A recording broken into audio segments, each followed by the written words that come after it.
একজন উদ্যোক্তার সবচেয়ে বড় আরেকটা গুণ হচ্ছে অবজারভেশন পাওয়ার। উদ্যোক্তারা দেখে না, উদ্যোক্তারা অনুধাবন করে। যেটা দেখে সেটা আবার অনুধাবন করে। যে তুমি ওর কাছে যাও, ওর কাছে যাও, তার থেকে প্রোডাক্ট এনে ব্যবসা শুরু করো। ব্যবসাটা শেখো আগে, সেলটা শেখো আগে। সেল কিভাবে হয়, কিভাবে আমাদের উদ্যোক্তারা এই প্ল্যাটফর্মে কোটি কোটি টাকা সেল করে। আবার আপনি বলছেন স্যার আমার তো সেল হয় না।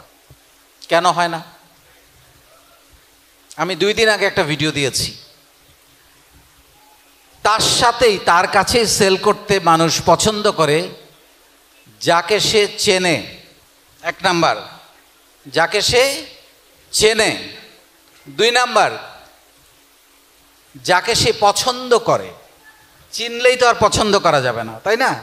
3 নাম্বার, যাকে সে বিশ্বাস করে।